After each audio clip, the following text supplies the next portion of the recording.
Merci, honorable.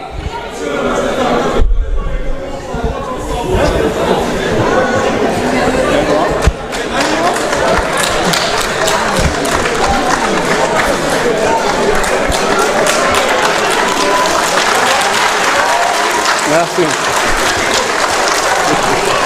Merci beaucoup, chers collègues. Monsieur le Président de l'Assemblée nationale, Monsieur le ministre des Finances et du Budget, Monsieur le ministre de l'Économie, du Plan et de la Coopération, Madame le secrétaire d'État. Honorable, je vous la parole. Désolé.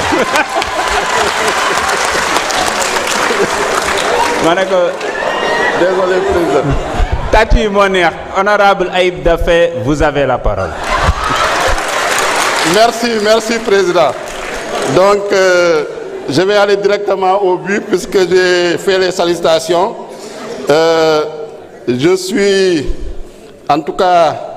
note que mes collègues qui m'ont précédé ont voulu rejouer la séance des questions d'actualité au gouvernement.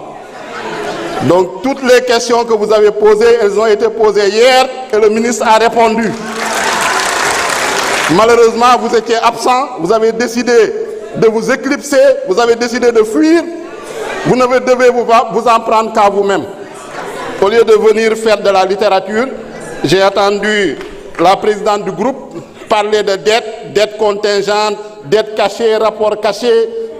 Il n'y a aucune argumentation. C'est de la littérature. Et je pense que ce qu'ils veulent, c'est continuer de mettre la confusion dans la tête des Sénégalais. Monsieur le ministre des Finances et du Budget, ne perdez pas votre temps à leur clarifier, à leur expliquer. Vous l'avez fait pendant toute l'année. Ils ne veulent pas comprendre, ça ne sert à rien, il faut qu'on avance. On ne peut plus perdre notre temps à expliquer à des gens qui ne veulent pas comprendre, qui ont mis le pays à genoux au 4e sous-sol et qui nous maintiennent dans des débats marécageux, dans des débats nauséeux, dans des débats boueux. Nous ne l'accepterons pas. Nous nous sommes mis dans la voie du redressement économique et social. Les solutions sont claires. Si vous voulez avoir des réponses, il faut siéger au moment des commissions, il faut venir participer aux questions d'actualité, mais ne pas attendre la dernière minute pour venir vraiment nous importuner. Par rapport à la dette, je ne m'éterniserai pas sur ce débat qui est un faux débat. Je parlerai plutôt des recettes.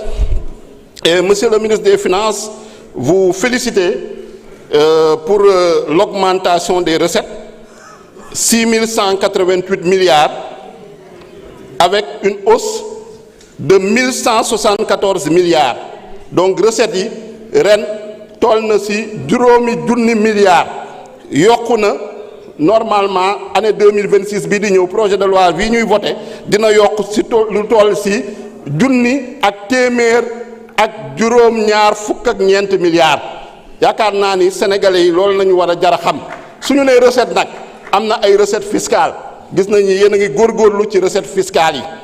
wax nañ ko également la question du taux de pression fiscale wax ngeen 23,4%. il faut bëgg nañ tamit monsieur le ministre nga leeral lan mooy taux de pression fiscale parce que souvent les confusionnistes dañuy bëgg a jaawale pression fiscale ak harcèlement fiscal. C'est deux notions différentes. Recettes non fiscales yi wax na ngeen ci les produits financiers, les recettes exceptionnelles, les ressources externes également ak les comptes spéciaux du trésor. Donc je pense que sur ce plan-là, ku xool le document ba nga xam ne moom nañu annexé au projet de loi de finances 2026 mooy le document voies et moyens, je pense que leeral na tey gouvernement bi stratégie de mobilisation des recettes ba nga xam ne moom la bëgg a déployer. lu jiitu mooy la révision du code général des impôts et du code des douanes wax ngeen ci la mise en œuvre du nouveau code des investissements bu ñu ko voté yàggul. Donc, lors de la session extraordinaire, rationalisation progressive des exonérations fiscales. Loolu tamit ñoo ngi leen di ci sant di leen ci encourager ngeen gën ci góorgóorlu tout ce qui était cadeaux fiscaux nga xam ne régime bu fi nekkoon da ko doon octroyer généreusement en violant le code général des impôts gis ngeen ni loolu yéen ngi ciy góorgóorlu élargissement tamit de l'assiette fiscale ak la poursuite de la modernisation douanière via le programme PROMAT. Donc il y a des avancées certaines par rapport aux objectifs yu nga xam ne gis nañ ko également dans la stratégie de mobilisation des recettes. Un des principaux objectifs mu nga xam ne moom ngeen fixé au plan de redressement économique et social mu nga xam ne en tout cas identifier na les solutions parce que le problème je pense qu'on a ñoo ngi ci maintenant on est aux solutions et trouver les moyens de financer ces solutions loolu moo ñu fi indi tey moo indi pour ñu saytu le budget le projet de loi de finances. Donc objectif bi mooy aligner les agrégats budgétaires aux critères de convergence UEMOA gis ngeen ni pour cette année 2026 on va aller vers 5% par rapport au déficit dinañ jege les déficits de 3% bi nga xam ne moom la ñuy wut. Augmenter également la pression fiscale c'est un des objectifs réduire surtout la dépendance aux ressources externes mooy bor bi ñu fexe ba wàññi dépendance au Sénégal parce que loolu mooy souveraineté loolu moo tax en tout cas ñu indi la vision Sénégal 2050 loolu moo tax ñu indi le master plan loolu moo tax ñu indi la stratégie nationale de développement 2025-2029 ak le plan de redressement économique et social. Donc ça c'est les principaux objectifs. Maintenant am na yoo xam ne population yi tamit am nañu ay préoccupations par rapport un peu au financement des différents programmes notamment mun naa jël le cas du programme spécial de désenclavement ñu bëri sama collègue yu bëri ñëwaat nañ ci bëgg nañu ngeen gën a leeral Sénégalais yi parce que man mii sax dañ may interpeller en tant que député du département de Sédhiou par rapport à la boucle du Boudjé nga xam ne programme spécial de désenclavement moo ko war a financer fan ngeen toll ci programme spécial de désenclavement boobu ak kañ ngeen yaakaar ni en tout cas chantier yi nga xam ne moo nekk ci programme spécial de désenclavement yooyu di ngeen ko mën a relancer gis nañ ni am na lu ngeen ci jël en charge dans le cadre du projet de loi de finances de 2026 mais am na loo xam ne ba léegi des na donc bëgg nañu ngeen leeral Sénégalais yi vraiment par rapport ak la situation du programme spécial de désenclavement parce que lu ñu ci jotoon xam nañ ni y a eu des surfacturations xam nañ ni y a eu en tout cas de la délinquance financière par rapport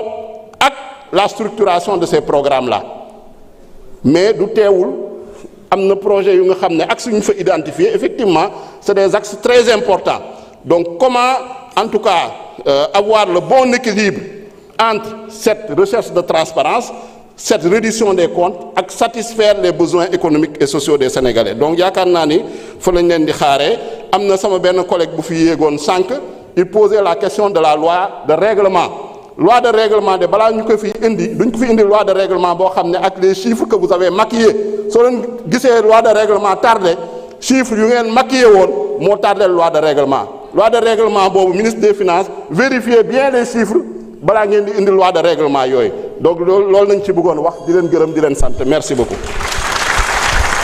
Merci beaucoup. C'était le dernier orateur. Monsieur le